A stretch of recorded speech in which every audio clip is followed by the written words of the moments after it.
जय श्री राम। प्रिय मित्रों, आप सबको सर्वप्रथम अयोध्या में 22 जनवरी को होने वाले प्राण प्रतिष्ठा महोत्सव की बहुत बहुत शुभकामनाएं।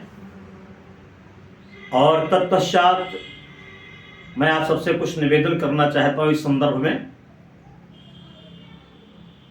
प्राण प्रतिष्ठा महोत्सव कार्यक्रम को लेकर के विभिन्न प्रकार की चर्चाएं जिन्हों सोशल मीडिया पर और समाज में भी जारी हैं और जिनमें कई प्रकार की भ्रांतियां भी पैदा की जा रही हैं। जैसे ये कहा जा रहा है कि भाजपा क्रेडिट लेने के लिए जल्दबाजी में एक कार्यक्रम करवा रही है, अभी निर्माण कार्य पूरा नहीं हुआ है। कुछ लोग कहते हैं, मुहूर्त विषयक समस्याएं रखते हैं कि ये समय उचित नहीं है, ये अनुचित है, ऐसे समय में नहीं होना चाहिए, इतनी जल्दबाजी क्यों हो रही है।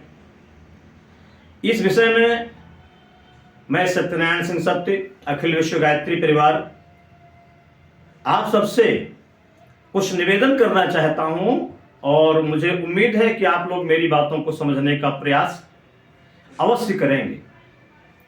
पहली बात तो यह जो कहा जा रहा है कि भाजपा क्रेडिट लेने के लिए, श्रेय लेने के लिए इस कार्य को जल्दबाजी में कर रही है। एक बात ध्यान दीजिएगा, ढंग से सुन लीजिए, मैं निवेदन कर रहा हूं। भाजपा को इस कार्य के लिए क्रेडिट लेने की जरूरत नहीं है, श्रेय उसको स्वतः ही जा रहा है। क्योंकि जनता जानती है किसने राम मंदिर निर्माण का अभी तक विरोध किया है और किसने राम मंदिर निर्माण के लिए जबरदस्त आंदोलन किया है। ये नारा लगाया कि रामलला हम आएंगे, मंदिर वही बनाएंगे। ये नारा भी भाजपा वालों का ही था। उन्होंने इस कार्य को पूरा किया है, इसलिए उनको क्रेडिट लेने की जरूरत नहीं है। वो करें या कुछ ना करें, लेकिन क्रेडिट उनको स्वतः ही चला जा रहा है। इस बात को पब्लिक भली भांति जानती है, इसको बताने की जरूरत नहीं है।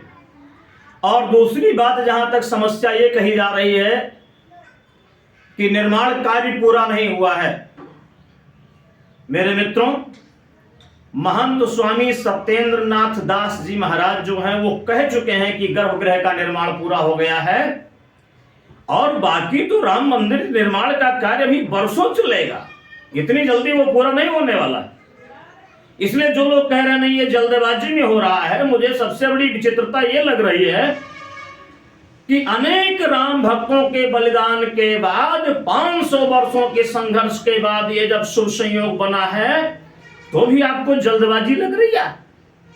जो कार्य बहुत पहले हो जाना चाहिए था और अब इतने दिनों के बाद होने जा रहा है, अभी भी कुछ लोगों को जल्दबाजी लग रही है, तो ये मैं एक विडंबना ही समझूंगा।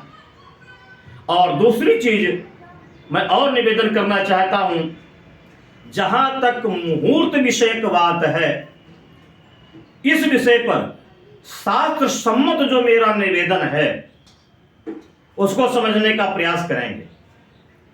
ब्रह्मवर्चस पंचांग कहता है कि तीर्थानि शक्तिपीठानि सिद्धानि चा भवन्ति वे तत्र संस्कार कारेषु मुहूर्तम न विचारेत।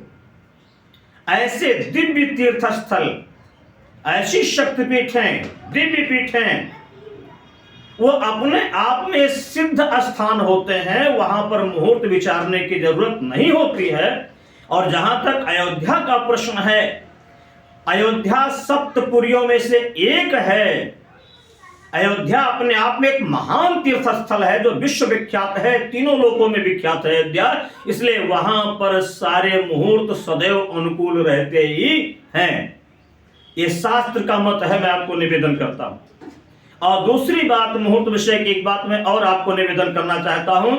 आप सभी लोग भगवान श्री परशुराम जी को तो जानते ही हैं, मानते भी हैं, तो आप एक बार परशुराम संहिता जरूर पढ़ लीजिएगा। आपको मुहूर्त विषय जो समस्या है उसका समाधान मिल जाएगा। वो ये है, परशुराम संहिता में लिखा हुआ है कि यदैव जायते वित्तम चित्तम श्रद्धा समन्वितम। यदैव जायते वित्तम चित्तम श्रद्धा समन्वितम तदैव पुण्य कालोयम याता नियति जीवितम अतः सर्वेषु कालेषु यज्ञ कर्म शुभ प्रदा। जिस समय आपके हाथ में द्रव्य हो और चित्त में आपके श्रद्धा हो, मेरे मित्रों, इससे बेहतर कोई मुहूर्त आपको मिलने वाला नहीं है। यही सबसे शुभ मुहूर्त है जो भगवान परशुराम कहते हैं, परशुराम संहिता में लिखा हुआ है, आप पढ़ लीजिएगा।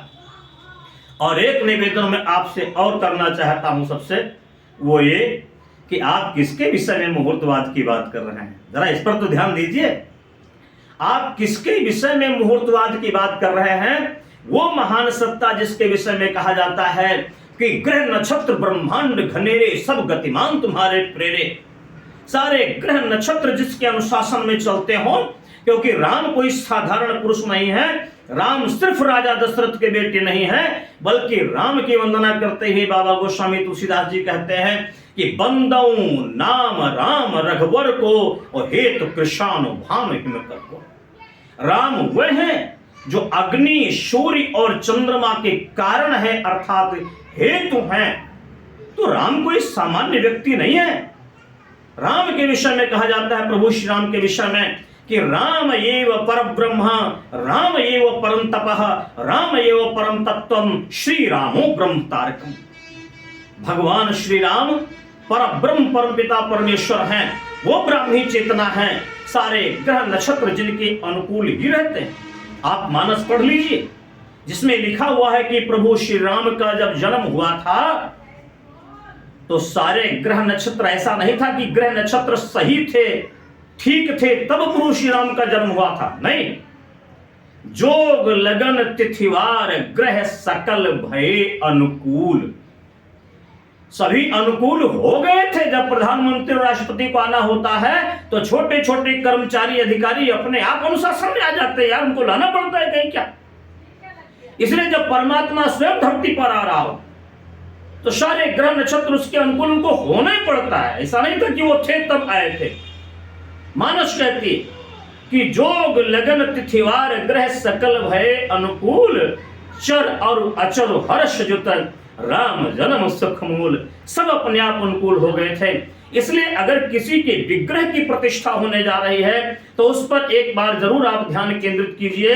वो परम पिता परमेश्वर परब्रह्म भगवान श्री राम के विग्रह की प्रतिष्ठा होने जा रही है, तो इसमें आपको मुहूर्त शोधने की जरूरत नहीं है। सारे ग्रह नक्षत्र, सारी तिथियां, सब कुछ अपने आप उनको अनुकूल होना ही पड़ेगा।